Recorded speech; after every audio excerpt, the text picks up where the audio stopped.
Assalamualaikum warahmatullahi wabarakatuh. Pada siang hari ini kami akan melanjutkan pembacaan kitab Uqudul Jen halaman 5 wa qawluhu wa man sabarat ala khuluqi zawjiha. Bismillahirrahmanirrahim. Waman utawi soponi wong iku sabarat sabar waman utawi soponi wadon iku sabarat sabar sopoman ala su'i khuluqi zawjiha ing atase oloni pekertini bojo lanangiman ing atase oloni pekertini bojo lanangiman aqtaha muka maringi bakal maringi ing man sapa Allahu Allah maringi minal ajri saking ganjaran misla sawabi asiyatah ing padani ganjarani Siti Asiyah imraati Fir'auna kang dadi bojo wadone Fir'aun imraati Fir'auna kang dadi bojo wadone Fir'aun wahia utawi Asiyah iku bintu Muzahimin putra wadoni Muzahim. Wadhalika utawi mengkuno sawabu Asiyah utawi sebabe mengkuno sawabu Asiyah iku anna Musa alaihi salam satuhuni Nabi Musa alaihi salam iku lama ghalaba mangsani ngelindek sapa Nabi Musa as-saharata ing tukang sihir as-saharata ing pira-pira tukang sihir amanat muka iman bi kelawan Nabi Musa sapa Asiyatu Siti Asiyah falamma tabayyana muka semangsani pertelo li Fir'auna maring Fir'aun opo imanuha imani Siti Asiyah dakko muka ngencepaken sopo Fir'aun liyadaiha krono tangan loroni Siti Asiyah warijlaiha lan sikil loroni Siti Asiyah ngencepaken arba'ata autadin ing papat piro-piro patok ngencepaken fil ardi ing dalem bumi wasabbaha lan melumahaken sapa Fir'aun ing Asiyah fiha ing dalem arba'ata autadin melumahaken udla unduwain ing saben-saben anggota bihablin kelawan tampar waja'alaha lan dadekaken sapa Fir'aun ing Asiyah fi muqabalati syamsi ing dalem adepani srengenge fan sofaidan sorofu muka ari kalane wis bubaran sapa kaum anha saking Asiyah adhallatha muka ngayup-ngayupi ing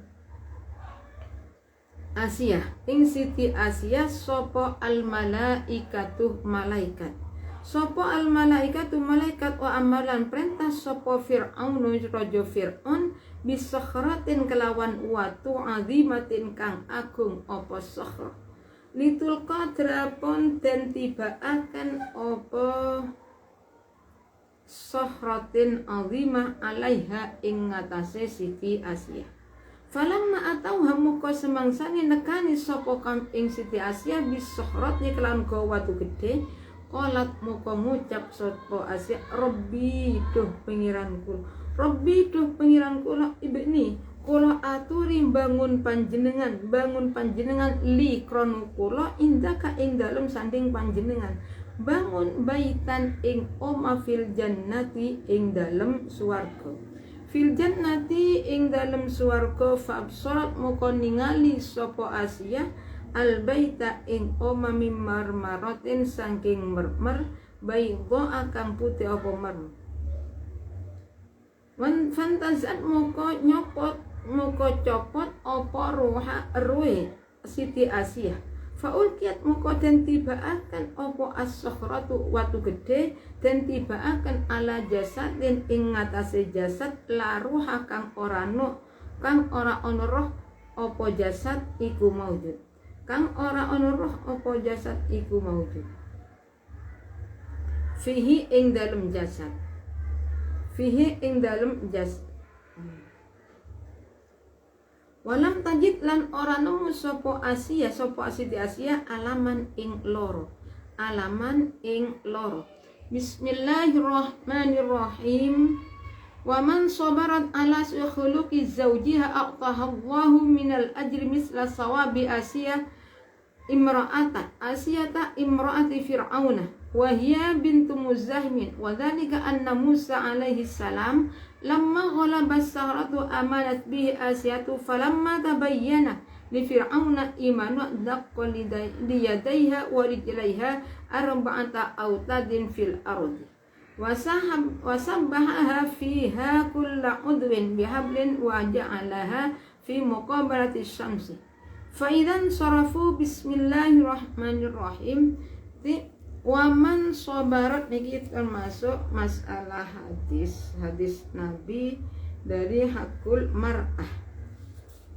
Waman sobarat, jadi bagi siapa saja, bagi seorang istri yang sabar terhadap kelakuan suaminya yang tidak baik, tingkah laku suami yang tidak baik, sabar menghadapi suaminya, maka Allah akan memberi pahala kepada perempuan tersebut seperti pahala yang diberikan kepada Siti Asia. Siti Asia itu istrinya Raja Fir'aun. Kok bisa Siti Asia itu beriman kepada Fir'aun? Nih. Wadani kan ini, jadi pada waktu ini pahala yang sebab musababnya Allah memberi pahala kepada Siti Asia nih. Pada waktu wadzalika anna Musa alaihi salamu lamma walabas saharatu amanat bihi. Di pada waktu ini zamannya perempuan ini pada zamannya Nabi Musa. Jadi pada waktu Nabi Musa bisa mengalahkan semua tukang sihirnya Raja Fir'aun, secara diam-diam istrinya Fir'aun justru beriman kepada Nabi Musa. Namanya Siti Asia. Siti Asia itu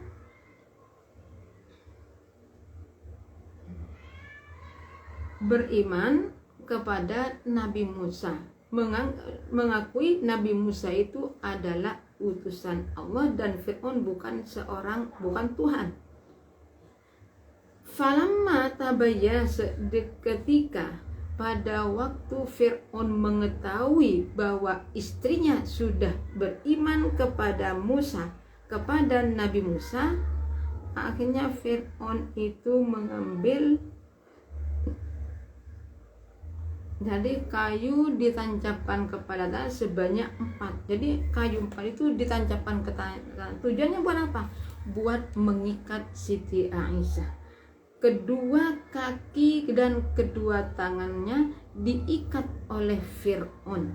Jadi sekalipun Siti Aisyah itu seorang istrinya sendiri, karena sudah percaya kepada Nabi Musa, hanya dianggap musuh. Ngambil kayu ditancapkan ke bumi sebanyak 4. Kemudian setelah itu Siti Asia diambil, diikat setiap ini, kakinya diikat menggunakan tampar. Setiap kaki berarti 4 kakinya diikat, kedua kakinya diikat, kedua tangannya juga diikat. Bukan diikat gitu, tapi ono pakai.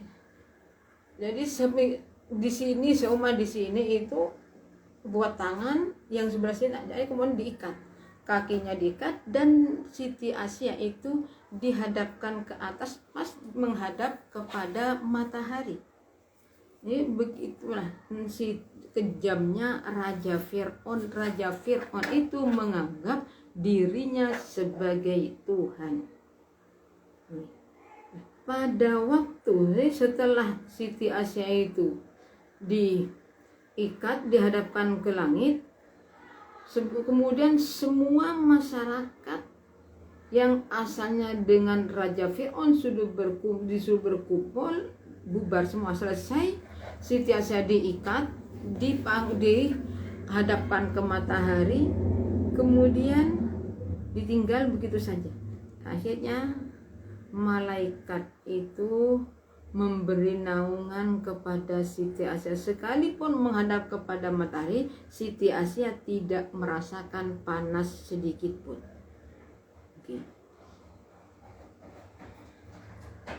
Wa amarah, kemudian Raja Fir'aun menyuruh kepada anak buahnya agar supaya Siti Asya itu dilempar pakai batu yang sangat besar. Dan ini istrinya, dari inginnya, dari besarnya keinginan Raja Fir'aun dianggap sebagai Tuhan, sampai-sampai istrinya sendiri juga disiksa karena tidak mengakui dirinya sebagai Tuhan. Nah, pada waktu orang-orang itu datang dengan membawa batu besar untuk dilemparkan kepada Siti Asya berdoa kepada Allah, Rabbi benili indaka baitam fil jannah fa'absatil baita min marmarati bayda.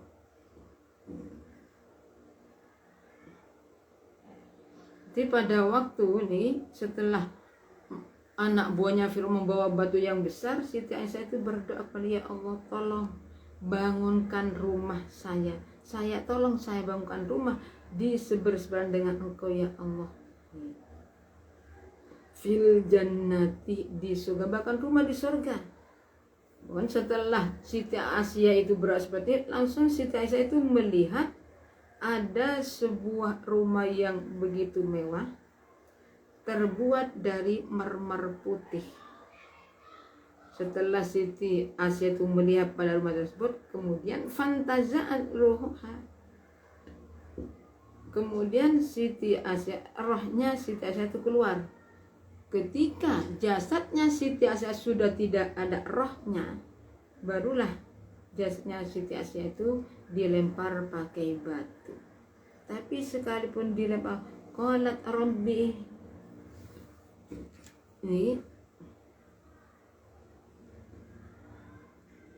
kemudian Siti Asya berdoa sehingga melihat tempatnya. Orang kalau sudah melihat tempatnya di surga lagi, terbuat dari mermer, ya sudah tentu di apa saja tidak akan merasakan, sama dengan Siti Asya. Jadi ketika Siti Asya dilempar pakai batu, orangnya sudah tidak ada dalam jasad, nggak ada, sudah keluar dengan sendirinya. Dan Siti Asya, jadi Siti Asya itu tidak merasakan sakitnya sama sekali. Ini menunjukkan kita itu ya, bagi seorang istri, dan namanya orang itu tidak sama. Terkadang seorang laki-laki ketika baru tunangan dengan perempuan memperlihatkan sifat baiknya, tapi di saat sudah pernikahan maka sifat aslinya keluar. Oh, suami ini bagaimana kelakuannya, semua bisa dilihat. Termasuk di sini Raja Fir'aun, suaminya Siti Asya, berani menyiksa Siti Asya hanya lantaran beriman kepada Nabi Musa. Qala dawu sapa sayyiduna Gusti kita, ai akramna tegese muliakan kita, al habibu kang dadi Gusti, al mahbub tegese kang den temeni sapa as-sayyidu Gusti.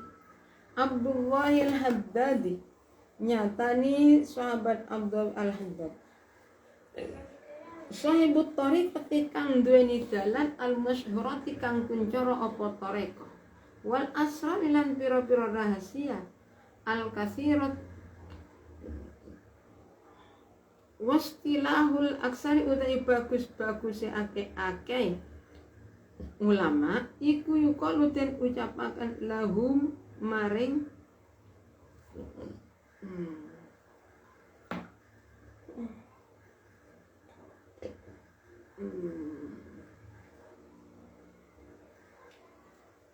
ulangi.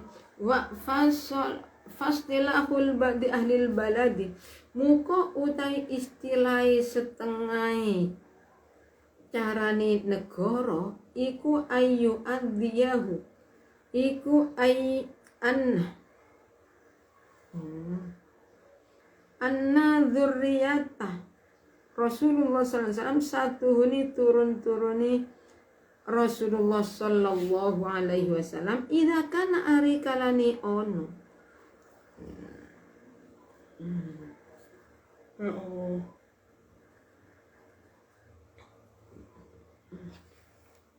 Idza kana ari kalani ono sapa dzurriyyah Rasulullah iku zakaron lanang yukalu muqatin ucapaken lahu kate zakat apa habibun aran habib wa ing kana lan lamun ono iku unsa wadon lamun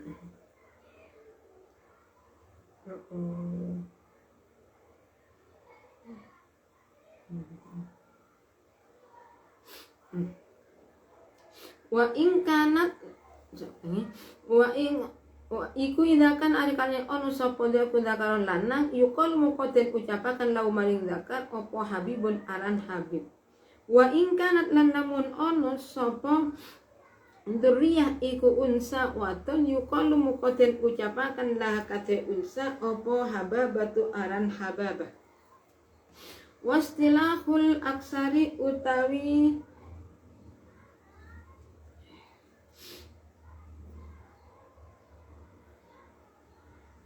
carane akeh-akeh ulama.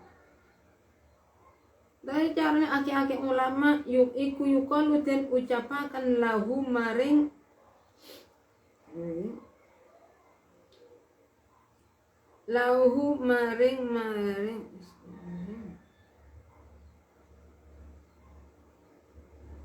ba'di ahlil bilad sapa sayyidun aran Gusti wa sayyidatun lan aran Gusti. Jadi sayyid itu laki-laki, sayyidah orang perempuan.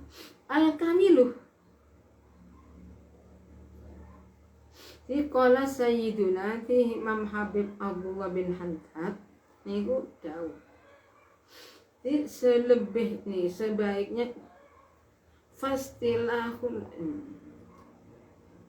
Habib Abdullah itu punya toreko yang masyhur dan secara batin juga masyhur. Fastilau ba'di ahli balad an-naduriyah nanti jadi kalau istilah sebagian negara istilahnya itu kalau keturunan Rasulullah itu laki-laki dipanggil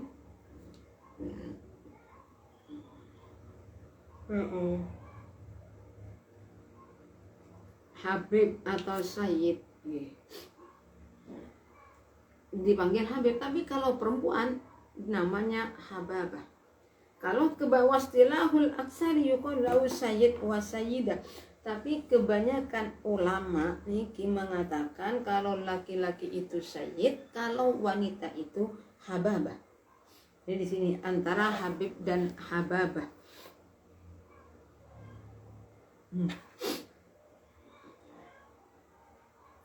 Wa in kana wastilah kebanyakan ulama, tapi kebanyakan ulama itu mengatakan kalau laki-laki sayyid, kalau wanita sayyidah. Jadi makanya sekarang banyak Habib, tapi Habib itu kadang-kala orang yang penting orang itu hidungnya mancung seperti orang Arab dipanggil Habib.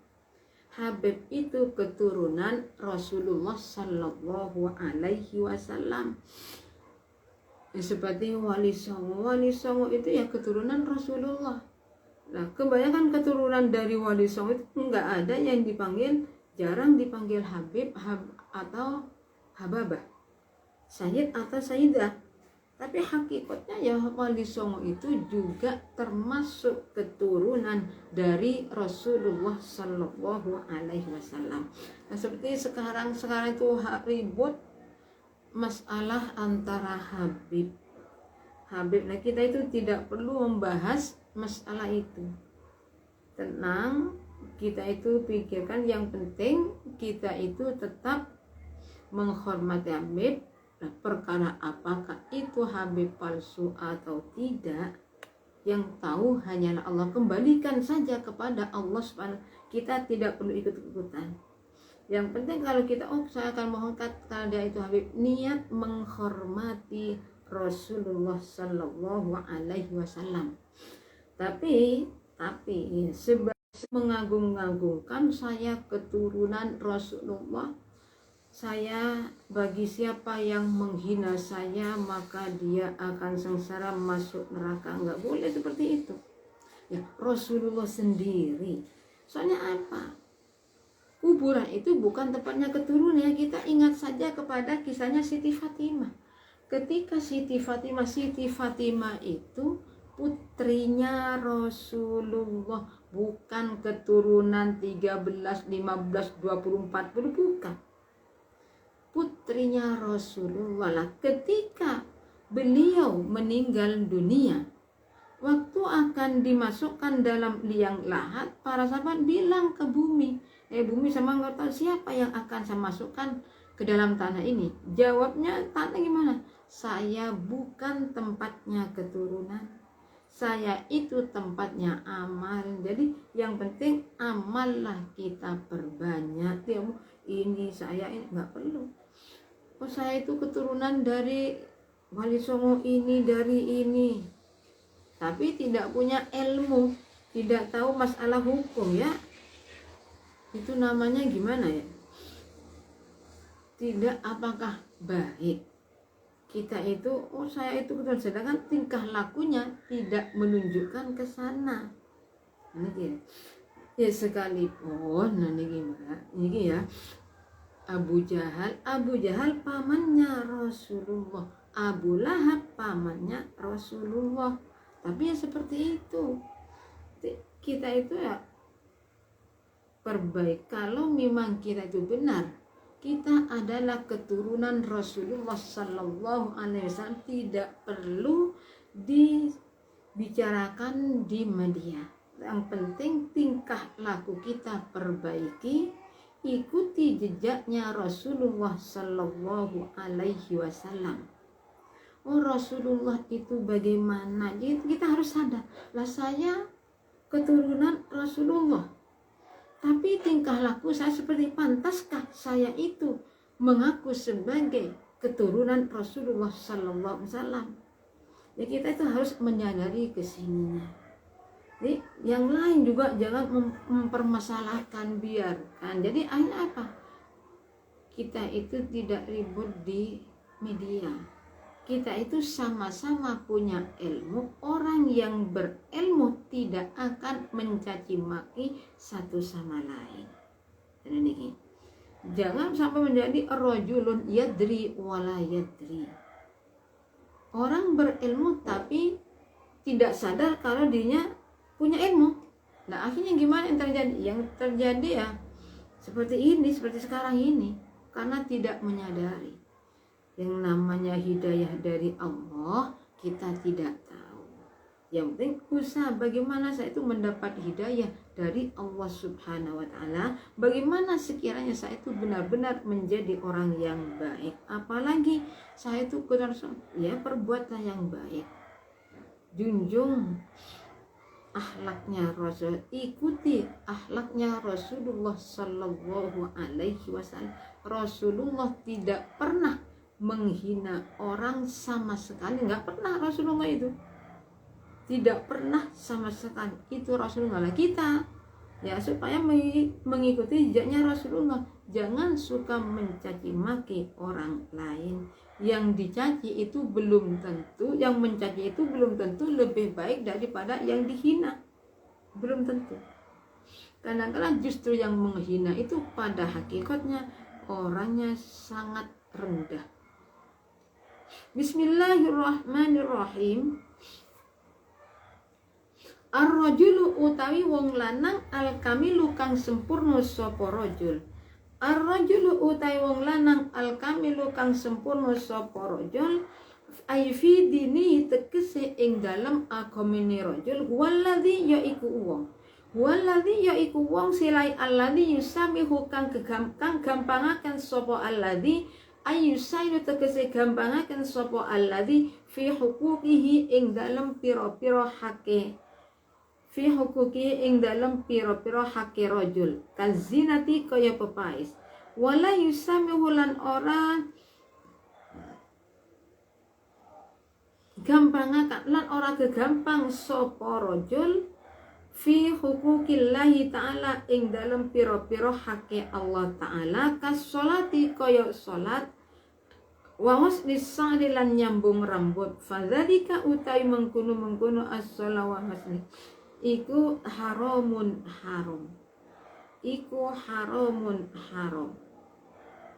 di sini qala sayyiduna al-habib Abdul al-Haddad ini mengatakan ar-rajulul kamilun. Tengahnya ini menjelaskan masalah. Jadi, qala Sayyid Abdullah Al-Haddad itu seorang ulama torekoh yang sudah terkenal. Fassalahu ba'dil bilad nih tentang masalah istilah sebagian negara terhadap keturunan Rasulullah. Kalau laki-laki biasanya dipanggil Habib, kalau perempuan Hababah. Tapi kalau kebanyakan ulama mengatakan Sayyid dan Sayyidah. Sayyid dan Sayyidah, tapi niki kita itu tidak perlu. Oh saya karena merasa keturunan Rasul tidak dipanggil Habib marah-marah ya nggak boleh. Kadang-kadang oh ini saya itu permas, kak dipanggil permas, masya Allah ngamuk orang tuanya. Itu nggak perlu, apalah arti panggilan. Jadi tidak perlu. Oh saya ini adalah sebagai keturunan Nabi, keturunan wali songo, tidak perlu itu. Tidak perlu kita itu mengakui semuanya. Tapi kita itu pikir saya itu pantas tidak ya sebagai keturunan Rasul, sebagai keturunan wali ini seharusnya di sini. Jadi kalau sudah berpikir seperti itu, kita itu tidak akan membangga-banggakan keturunan. Jangan sekali-kali kita itu yang dibanggakan orang tuanya, tapi lihat diri kita sendiri. Nah, apa gunanya orang tua yang dibanggakan tapi kita sendiri kosong-kosong? Itu ya percuma. As-sholati wala yusamihu. Saya ulangi.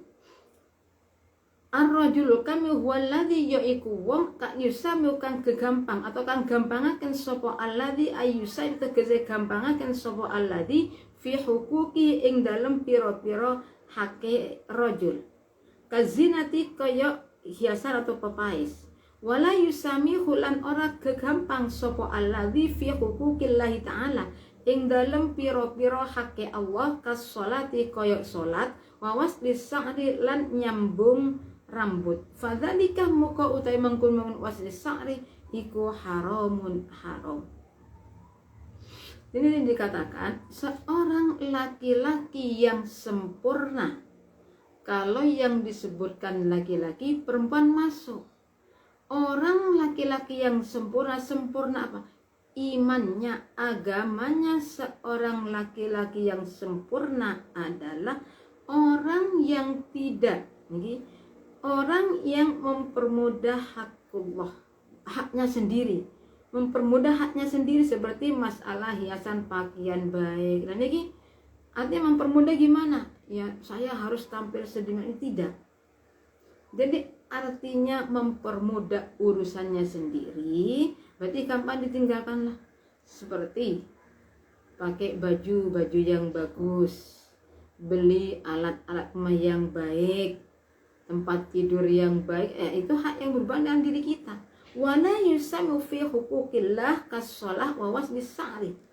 Tapi kalau masalah haknya Allah tidak dipermudah, artinya tidak permudah gimana? Berarti kita berusaha bagaimana sekiranya kita itu bisa melaksanakan seperti masalah sholat. Sholat itu hak yang berhubungan dengan Allah. karena sholat itu termasuk hakullah, bagaimana kita itu berusaha semampu mungkin tidak meninggalkan sholat. Ini maksudnya tidak mempermudah. Wawas disari, menyambung rambut agar rambutnya bagus, pendek agar panjang disambung. Itu gimana? Haram. Berarti kalau tahu haram, akhirnya tidak melakukan penyambungan rambut. Warrajulu utai wong lanang annakisu kang kurang agamane waladhi yaiku wong yakunu kang ono sapa alladhi iku anal aksi tetep ing ngatasé suwali rajul kamil bi ayat tasya kelawan yento gawe jembaran mempermudah kegampang sama sapa rajul fi huquqillahi ta'ala ing dalem pira-pira hake Allah ta'ala. Wala yattasi lan ora gawe kegampang sapa alladzi fi huquqi nafsi dalam pira-pira hake awake rajul. Awake alladzi sama orang laki-laki yang imannya kurang, agamanya kurang adalah orang-orang yang mempermudah hakullah. Contohnya sholat itu hakullah, sama mempermudah gimana? Sedikit tidak sholat, saya masih kecapean, sakit sedikit sudah tidak sholat. Kenapa?